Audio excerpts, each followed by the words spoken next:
High, আজকে আমি তোমাদের সাথে একটা মাশরুমের রেসিপি শেয়ার করব। একদম সিম্পল ঘরোয়াভাবে এই রেসিপিটা আজকে বানিয়ে দেখাবো, খুব কম কিছু ইনগ্রেডিয়েন্টস দিয়ে। তো চলো দেখে নেওয়া যাক। কড়াইতে তেল দিয়ে তার মধ্যে রসুন কুচি আর কাঁচা লঙ্কা কুচি দিয়ে একটু নেড়ে চেড়ে নিয়ে পেঁয়াজটাকে লবণ দিয়ে হালকা করে ভেজে নিয়েছি।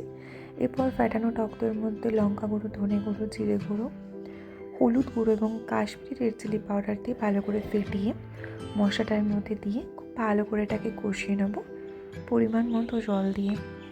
এরপর এর মধ্যে ভালো করে কেটে ধুয়ে রাখা মাশরুমটা দিয়ে ভালো করে এটাকে কষাবো, আর কোনো জল দেওয়ার দরকার নেই।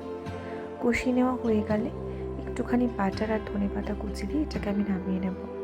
খুব সিম্পল রেখেছি, বেশি কিছু ইনগ্রেডিয়েন্টসও দিতে লাগেনি। হাতের কাছে যা পেয়েছি ঝটফট করে এটা বানিয়ে নিয়েছিলাম, কারণ এটা আমি আমার অফিসের ডিনারে নিয়ে গেছিলাম। কেমন লাগলো আজকের এই রেসিপি অবশ্যই জানিও। বাই।